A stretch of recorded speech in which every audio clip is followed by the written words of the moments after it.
Hey, I just wanted to give a quick disclaimer. There is a square around Bill's head for this whole interview, and neither Bill nor I thought that it would remain there after the recording. We just thought it was some software thing that would go away once the video was uploaded. So it is there throughout the whole interview. However, this is a really great interview that includes reports about what the Lord is doing through campus ministry, as well as Bill's very interesting story of redemption from a troubled past. So I think you will be blessed if you watch or at least listen to the whole thing. So with that out of the way, here I am interviewing Bill Scott.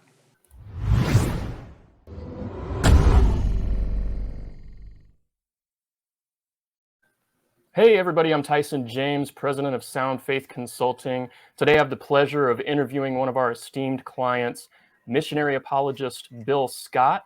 Hey, there he is. Nice thumbs up there.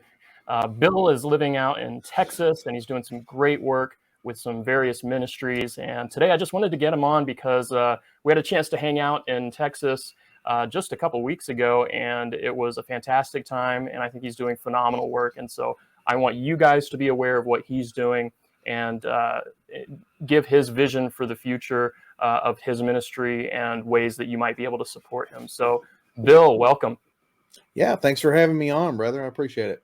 Yeah, man, I had a great time in San Antonio hanging out with you, and that was the first time we've hung out in person, right? Yeah, we rubbed shoulders, I think, for the first time at the James White and Tim Stratton debate last Yeah. year here in Houston, but we were both like repping at tables and things. Didn't really get to.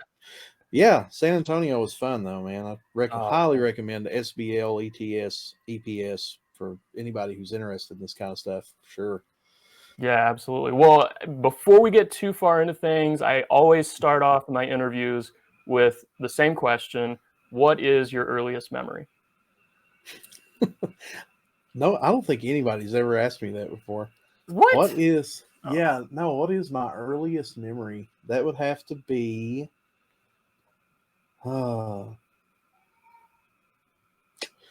eating Domino's pizza with my dad in a hotel room waiting for my sister to be born. And that was the first time I'd ever eaten Domino's pizza. Wow. Not saying I'm a lifelong fan now, but I can remember specifically it being Domino's. I was 4 years old. I may have one earlier than that, but just off the top of my head, that is still a very vivid memory. I can still remember like the color of the carpet in the hotel room and things. Yeah, my sister was being born in Lexington, Kentucky. That would have been May 13th, 1988.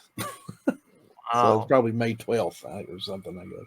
Yeah, I've asked that question to a lot of people. 4 years old is pretty young for a first memory, so that's pretty cool. Yeah. Well, so there that is, I guess. And Domino's. Actually, I was a Domino's delivery driver for a while, so I wasn't sorry. I'm not that old though. So I wasn't the one to deliver your first Domino's. Yeah. So there you go. Yeah. So probably 4 years old. Yeah, I can't really think of one that would go back farther than that, but yeah. All right. Good deal. Well, I believe you told me at some point that you played jazz. Is that correct? Well, I play drums and a handful of other instruments, but mainly drums, and jazz has been a major influence on my playing. Yeah, to say I play jazz would say I'm pigeonholed into jazz, but I play progressive rock, jazz, and thanks to that background, anything else somebody wants to throw at me. So, but my regular gig actually is when I'm here in Houston, I play drums in a international church called Wilcrest Baptist Church of the Nations, which is really cool. It's nestled into Chinatown, and we have people from all over the world in our church. So we'll play African music and Latin music and all kinds of fun stuff. As a drummer, it's just a blast, and we'll play the Gettys too. So yeah. we have our white people music too. So we have a So, but yeah, music has played a major role in my life. I've played drums since I was around 12 years old. I got my first little snare drum in band and my first drum set when I was a freshman in high school. And that was a cool Christmas. I was expecting a bass guitar. I was telling my parents I wanted to learn how to play bass, and they were like, well, but he's on the drum line at school and stuff. I mean, he's obviously a drummer, so they uh, got a drum set. I've still got that drum set. It's in my closet right now back home. so, Oh, it's an so antique you, now, right? yeah, it's a '98 Pearl Export. For those who are listening, knows what that is. And yeah, so long story short, I've been playing drums. Gosh, it's crazy to think about. It's I guess almost 30 years or something. That'll be probably somewhere between 25 and 30 years, 28 years, something like that. So All right. Well, when we have our Sound Faith conferences or apologetics events, I'll bring you in. We'll put you on the stage and have you drum out some music. on the spot, Yeah. I can play So. the march for our apologists to walk out to. Yeah, man. Okay, so you're a musician. That's pretty cool. You've been with Ratio Christi for a while, and now you've got your own ministry called The Truth Conversation, which, by the way, your logo looks fantastic for The Truth Conversation. I don't I know, know who I know designed what that, but they do a all, great. all I can see. Yeah, all I can say is I know a guy, and no, yeah, you guys did a great job with that logo, man. I really, and that's the thing about working with Sound Faith Consulting is you get a lot of bang for your buck. I can't imagine. We sent logos back and forth. We had surveys. They created several different types of logos, and we surveyed them on Facebook and other social media platforms and narrowed it down to one. And now they're creating more of that logo in different ways. Yeah, so you guys really, it exceeded my expectations. I really appreciate the logo. It looks awesome. Hey, thanks for the plug. I'll give you a discount on the next one. All Okay. right. No, it's a great ministry. I think you're in that space where you are able to really contextualize academic information for a popular audience, and you have a heart for ministry, and especially young people, which we need so many more people in that missions field because it's religion and belief in God, and especially Christianity, faith in Christ.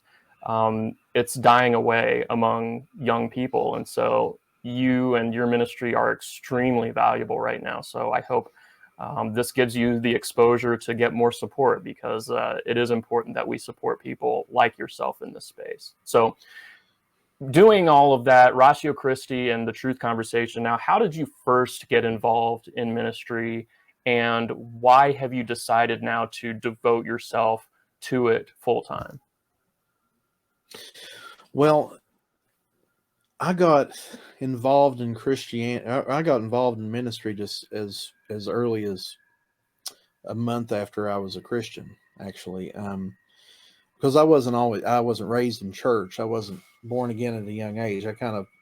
I made it there the hard way. I was saved at 26 years old, um, in a jail, actually, not a church. So I have one of those kind of stories where life had kind of brought me to my knees in a sense, and I was looking for answers, and I was an atheist up until I was probably about 24 or 25, and had the C.S. Lewis route of conversion where I converted to like this pantheistic kind of pagan view of God first, and realized that there's something outside myself that had to at least created the earth that we live in, and it's the evidence is just too heavy in that direction for there not to be. And then I had my conversion experience. It's another date I can well remember because I was released from jail the next day. It was November 4th, 2010 at 7:45 p.m. I Down to the converted. minute. Yeah, because they, everything's on a schedule while you're in jail. So from 7 to 8 is church service. So I'm assuming right around 7:45 I was converted, and they ushered us out of there back to the cell. And so yeah, so as I said, I was released from jail the next day, much to my surprise and even my attorney's surprise, who had practiced law for few decades. And he's like, wow, this doesn't happen very often, Bill. Like you are getting out today. So I only saw 17 days of jail for the crimes that I committed, and there were 3 felonies, and I was caught up in drugs and things, in case people are wondering. And but before that, I'd thrown out my whole life. I was on my way to be an attorney. I was in school, and just got hung up on alcohol and drugs and things like that, and dropped out of school. I was actually working in politics. I was president of the College Democrats. I'd worked on Barack Obama's campaign team in 2008, and and after I converted, obviously a lot of my ideas about much of that has changed, which brings us up to speed as to why I'm working in apologetics now, because I can see how powerful a worldview can be and how destructive a bad worldview can be, because our thoughts really play out in our actions. So as far as being in full-time ministry, of course, coming out of the lifestyle that I came out of, I did drug recovery ministry for about 9 years. And we talked a lot about apologetics in that realm. So I've always seen apologetics as very practical. Even when I wasn't, my undergraduate education wasn't in apologetics, it was in biblical studies. I had an apologetics and a philosophy class, but I was always very attracted to apologetics because of my background, because of the what I felt like even early on, as I had adopted this secular mindset from the public education that I had received, and so um, apologetics was just the natural outflow of my discipleship. I was like, I just needed the renewing of my mind, and my very first pastor, very wisely pointed me in that direction. So I'd been around apologetics very early on, and you asked what made you want to get into full-time ministry. I've actually been in full-time ministry since about 6 months after I was saved in 2011. I really felt that God called me into full-time ministry. I was waiting tables at the time, but the church I was at saw something in me that made them want to put me in the youth ministry world. So I did youth ministry for quite a while, and then went from that church to another church, did more youth ministry there. It was the biggest youth group in our town, and they were just doing a lot for kids. So I really enjoyed that. Once I went back to school, I felt led to plant my own church back in the hills of Eastern Kentucky, in Jackson, Kentucky. And we planted a church there, and were there for about 5 years. So all of that was full time. And when I felt called down to Houston, this is the first time that we've done the full time missionary thing, which is kind of a different thing than church planting and pastoral ministry and all of that. It's in one sense, it's like you're pastoring students. In another sense, you're really putting yourself in the way of worldview ministry constantly on the streets of Houston and abroad, and fundraising and support team. You're ministering to your support team too, and it's really really an amazing thing. I really really enjoy this, Tyson, because doing this full time, it's like you're seeing the fruit.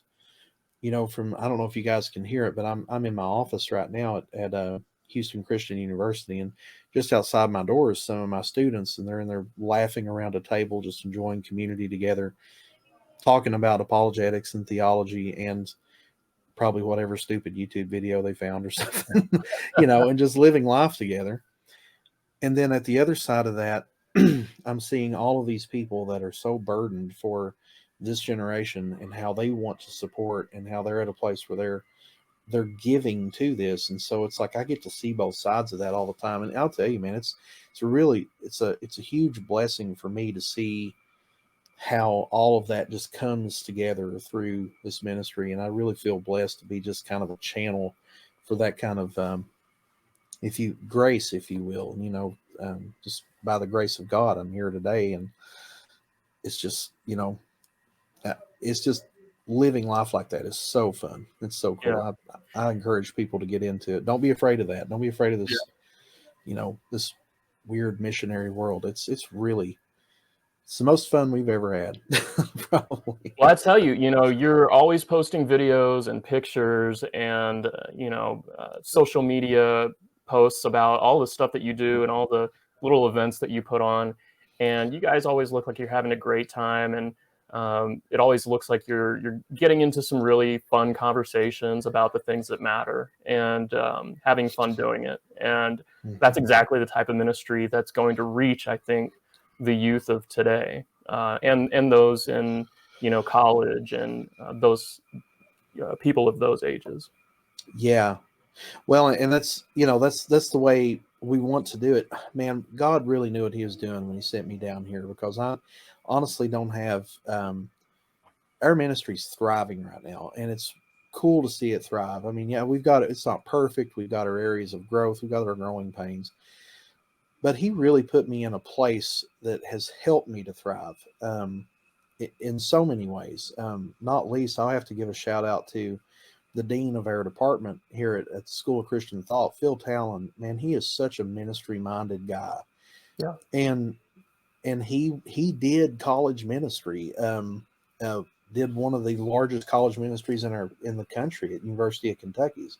I think it's one of the bigger ones in the whole country. I mean, he was talking about how they did things and how they made ministry fun, and I can just remember sitting in his office, and as he's talking to me, it's like I was just grabbing onto that vision. He's like, you're talking about apologetics and philosophical theology and all these big words where, these, you say that to the average student. Literally happened an hour ago. I had a student wander into my office looking for a Bible study. He's like, what do you do here? He's like, I do apologetics. He's like, what is that? And here I am in an office in between Nancy Piercy on one side and Rob Gagnon on the other.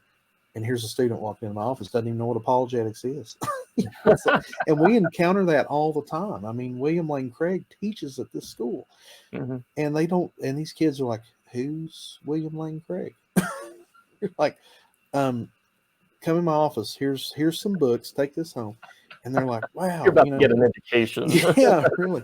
We had one girl, we were using Craig's book for, we say like apologetics and evangelism. How to take apologetics out into the public square. So one of the textbooks we're using for that Bible study and book study is On Guard. We're just starting that one. We just finished one. We're picking up On Guard next week, and then we'll do that next semester with one of my chapter directors. And this student, she's a nursing student. She takes On Guard home, and within a week, she's devoured the entire book. She's like, I have never seen things like why are we not talking about this more? Yeah. So I have to give props to Phil Talon on that, because he really gave us vision on how to. He's like, you could say, hey, tonight we're going to talk about some philosophical theology. We're gonna go over the finer tenets of Molinism. It's like, kid sees that on a flyer on a college campus. They're like, well, that's some big words. Okay. Well, I've been in class all day. I don't want to do. But if you say, hey, so-and-so church is going to cater Chipotle. We're going to have free food, and we're going to have a great talk and some community time. And then they come in and they're hearing the moral argument for the first time. And they're like, this is so cool. How come we don't talk about this stuff more? And then they have that 30 minutes of community time at the end of our meetings where they get to talk about this stuff. And it's so cool to see these students just see the light bulbs come on, we call it, with this stuff. Because you and I know how important this is, but you've got to almost sell it to them, like I often call it the Apple approach. When Steve Jobs was around, he would, people would criticize him for his designs because they were like, nobody wants to see, the type of design that you're doing. And he said, they want it, they just don't know it yet, right? Mm-hmm. You just have to bring it to them and show them, and you'll create the demand, basically. The product sells itself. And so it's the same way oftentimes with apologetics. A lot of people don't know that they want it until it's introduced to them. Right. Yeah, they don't. Well, I mean, most people, when they hear the word apologetics, they think you're like, what are you apologizing for? And I'm not going to apologize for anything in God's word. I mean, this is Christianity. It's the truth. Well, we get a lot of that, and that's okay because I like taking people in there, where it's like, this is so fresh, this is so new, and seeing those light bulbs come on. It's just really become a joy because as a discipleship tool, apologetics can do nothing but get you deeper into faith. It causes you to love God more with with your mind, and it's not just a surface level heart religion. It's like, no, there are real good reasons for this, and it really shows the character of God, like how He's logical. It's not just a feelings based thing where His love comes and goes. It's like, no, this is like a mathematical system almost. Yeah. And most people are just not used to thinking about the faith that way. But yeah, it's so yeah, it's cool. How can you not Yeah. have Well, fun doing that?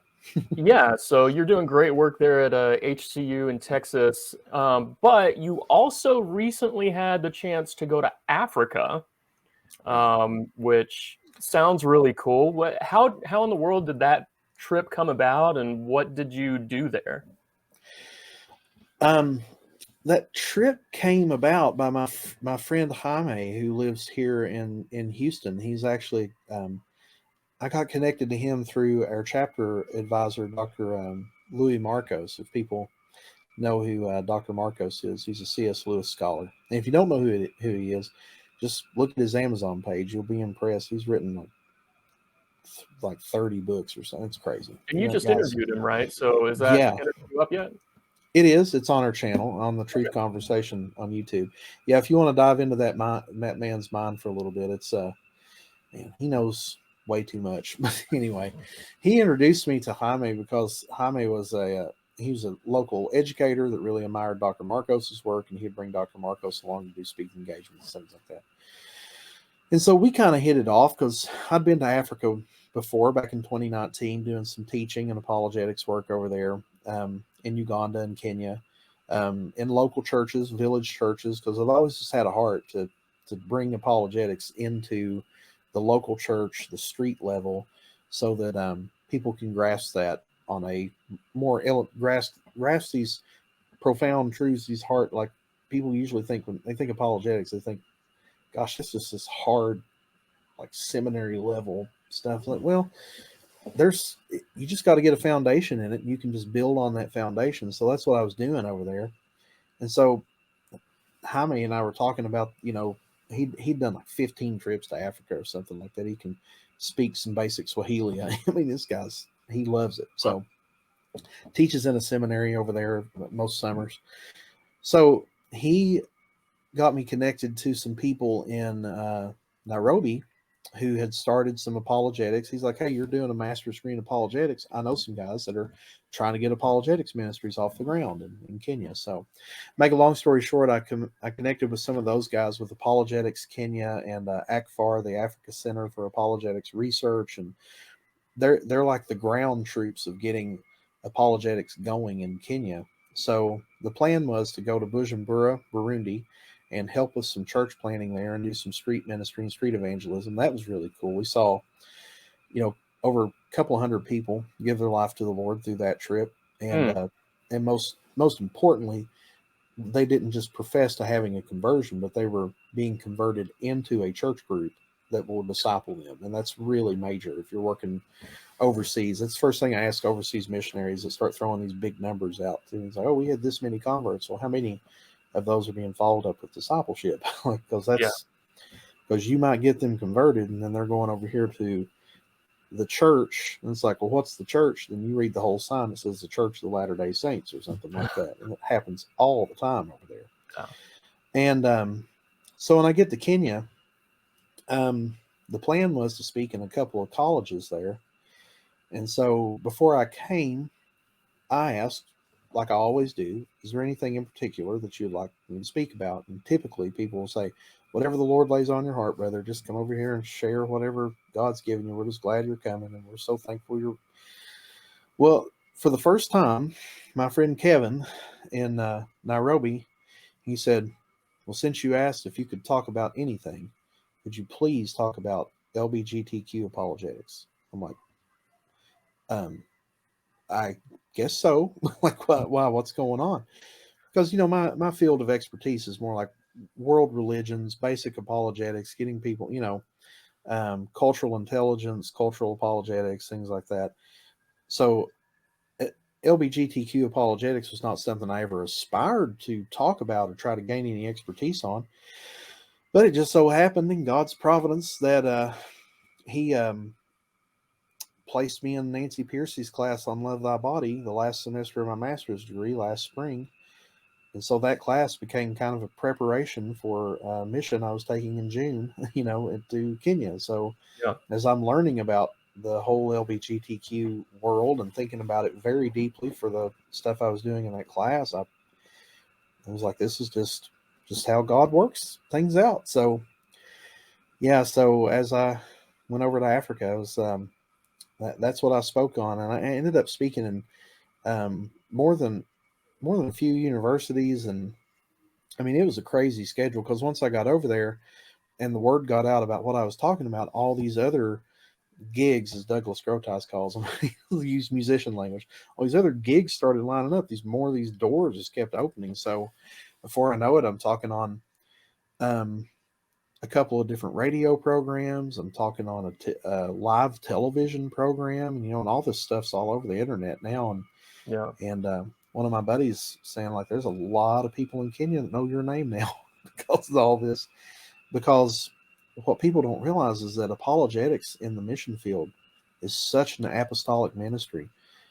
It was they're just it's almost like a brand new idea to try to make this a church ministry and get it out of the ivory tower. And they're like, why do we need apologetics? We have a Bible. It's just that kind of mentality. So um so yeah, it was such a wonderful journey and trip, and it was very timely because if you keep up with international news, you know that like sexual ethics and East Africa, this is a major debate right now. You got Uganda throwing people in prison for life for being a outspoken homosexual. If you're caught in the act, especially, you get a life sentence in Uganda right now.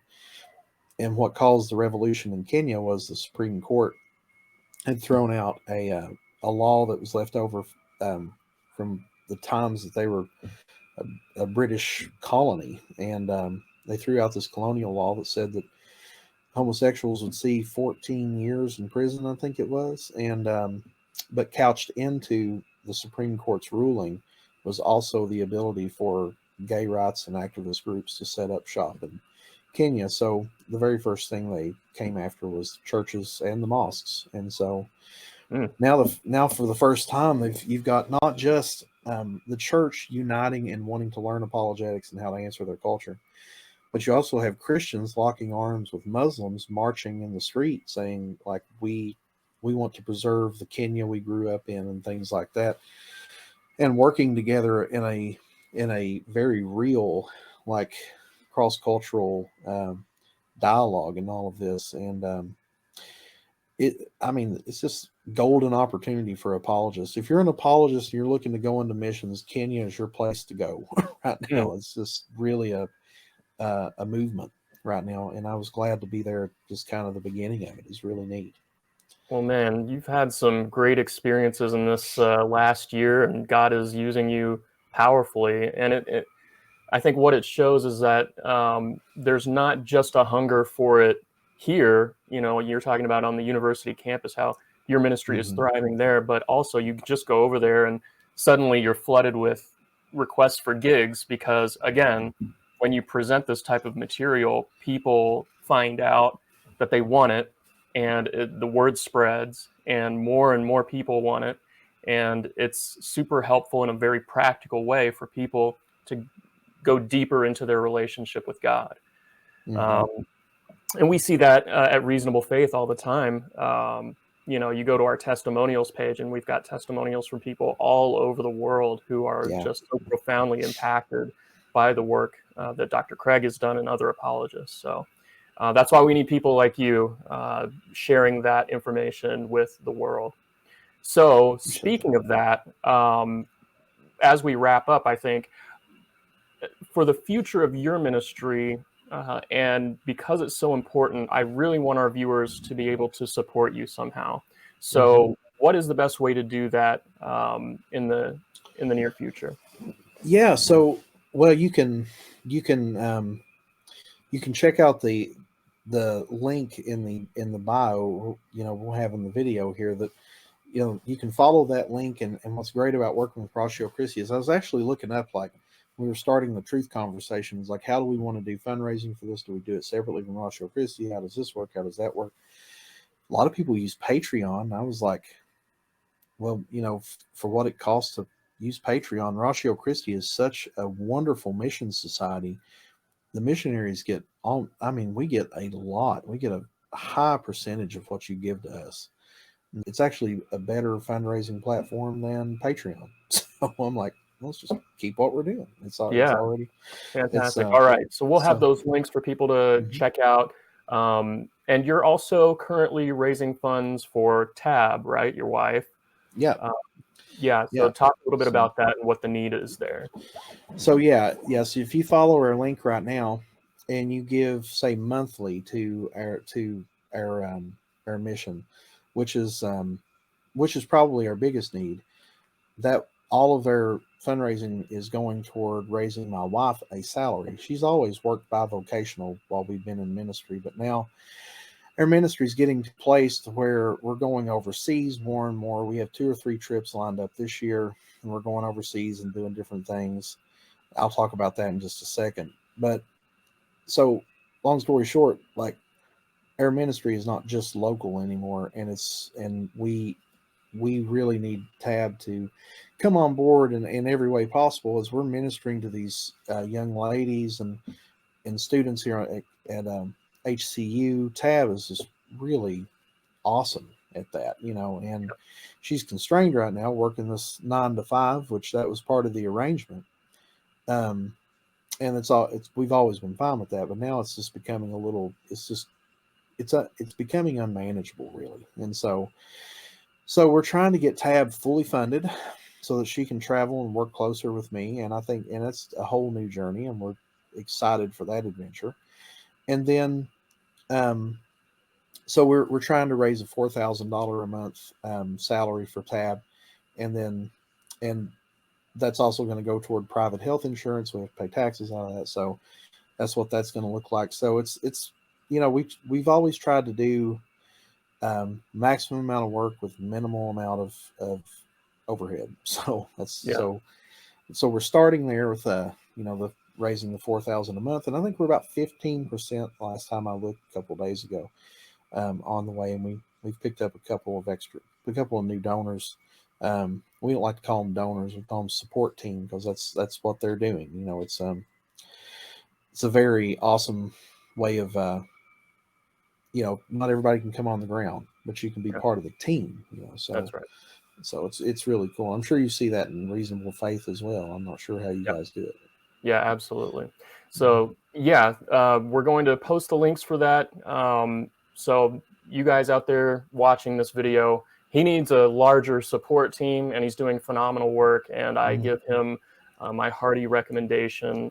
We need more people like him. And so, he needs your support to continue doing what he does. So, please support him by following his social media, by checking out his videos on YouTube, by supporting him through Ratio Christi, and you will be furthering the gospel through That's his right. ministry of apologetics. And Um, let's not forget either, we have the cruise coming up in May, yeah, and we've got what the vision for that was a couple of years ago. We wanted to start doing worldview retreats for the lay people, for the church, and we're like, how do we equip the church more and more? And we thought, well, we're here in Houston, Texas. Let's have worldview retreats, and in the future we may do them a little bit differently. But what we decided on this year to do the first one, just the easiest, most cost-effective way of doing this, to do a 5-day apologetics retreat, was to just offer a cruise to people. And so the entry cost for that's just $650, and that gets you on the boat, all your six tips and hundred fifty taxes. dollars for 5 day cruise. Yeah, When you into first Western. told me that, I was like, "There's no way that's for real." Well, yeah, and then we have Holly Ordway, who is just the world's expert on J.R.R. Tolkien right now. One of them. I mean, she just wrote his spiritual biography. And then Dr. Lewis Marcos will be talking about C.S. Lewis. So if you're a Lewis, Tolkien, like Narnia, Lord of the Rings, and if you're a fan of that already, you're going to love this. If you're a fan of apologetics, you're going to love this, because we're going to be talking about the apologetics that was couched into these guys, like how they used apologetics in their writings, how they used Christian worldview in their writings, and how they practiced apologetics practically. So it's going to be we're calling it a voyage of the Inklings. So it's going to be if you're just a nerd, you're going to love this thing. But yeah, I mean, when you think about catering food and hotels and all of this stuff, man, we were looking at $1,000 or more for people just to come to Houston and things. And I'm like, man, we've got this cruise port down here in Galveston. Let's look into that. And sure enough, like, that's definitely the way to go. So the deadline to sign up for that, though, is February. So you get on board with that right now. And those that have cruised when did before, you say the cruise was? It is May 13th through the 18th this year. May 13th through the 18th, and the deadline for registering is February. Yeah, it's somewhere around the end of February. And those who have cruised before are probably already asking the question, is that $650? Does that include taxes, fees, tips, and all? And the answer is yes. Believe it or not, that includes all of your tips, all of your taxes, all of those hidden fees that sometimes cruises hit you with. We're working through a travel agent who did all of that for us already. So I told her I want the final price to be the final price, so nobody has any surprises when they're walking off the boat. So no surprises, man. So you can start. My wife and I are planning on going there on that cruise. So, if you guys who are watching want to come hang out with us and Bill and a bunch of scholars from HCU, this is definitely the time to buy a ticket. Well, it's going to be probably a small crowd going too, so it'll be kind of an intimate thing where we can all, have these like interests where we can sit around on the boat and enjoy the sun and the beauty of God's creation and have our own little community there within the thing. And I'm just really exciting. And if you're worried about, like, maybe you're a Christian thinking, I know I've had this question a lot, and they're like, oh, it's a cruise though. Isn't that kind of like a party? It's like, no, actually Royal Caribbean is who we're using, and they're more of a classy boat. So that's going to be, it's going to be a classier atmosphere. You can find a party on there, I'm sure, but that's the great thing about being a Christian. If you don't drink or gamble or anything like that, you're kind of beating their system, because they're expecting you to get on there and blow a bunch of money. Like, no, I'm just here to hear about Lord of the Rings.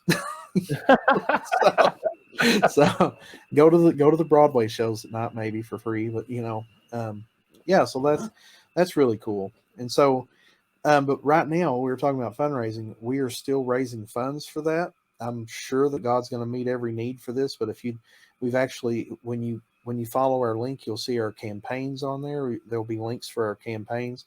So we have a campaign for this, for the worldview retreats, for this one and the ones in the future. And then we'll have a campaign going for our global mission fund. And then if you give on monthly support, that's going to go toward activating yet another Rochelle Christie missionary full-time into the field. And my wife is very effective in this world. I'm excited to have her on board full-time and using all those gifts and talents that she's using at an eye doctor's office right now for our mission. Yeah. Well, fantastic, man. Well, it was great talking to you. Thank you so much for sharing your story and your ministry. I hope it's already been a blessing to people all over the world, and I hope that our viewers have enjoyed learning more about you, and I look forward to them helping you gain the support that you need to continue doing the important work for the gospel that you are doing. Absolutely. And if you're not in the place in your life where you can give to missionaries and things, I understand that. Please keep us in your prayers, put us on your church prayer list, and of course, reach out. Reach out to Tyson. We obviously travel anywhere in the world to speak in churches. If it's feasible, we try to do it. So let's talk about it. So let's talk about it. Sound Faith Consulting is handling a lot of booking for speaking clients, and Bill is one of those. So if you want to get him scheduled in your area for a speaking engagement or any type of event involving evangelism and apologetics, we'd be happy to connect you and get him scheduled. And I can't emphasize this enough. I mean, in the last few years, I've been as far north as Alaska and as far south as Florida, and Kenya and Burundi, and and these other places. So I mean, we love to travel and speak places. It's for me, it's not about like making money and stuff. You don't get into this for money. It's not about the speaking fees and all that and trying to sustain ourselves. For me, it's just I really just have a heart to want to. I think we just got to have this stuff in our churches. We've got to talk about this stuff in our churches. We got to see things from a global perspective. We've got to see things from a biblical truth perspective. We've got to be talking about apologetics, and especially with our youth. But also, this has been significantly impactful among the not so youthful people in the church too, as they're trying to figure out how to talk to their youth, how to talk to their kids and grandkids and nieces and nephews that are bringing home these worldviews, and they don't even know where to start. And that's where we've seen this really thrive. So if you think you may want us in your church, reach out, and we can start talking. All right. Well, fantastic. Thank you so much for joining me, Bill, and for everybody out there, thank you for joining us. We'll talk to you soon. Thank you. Thanks for having me.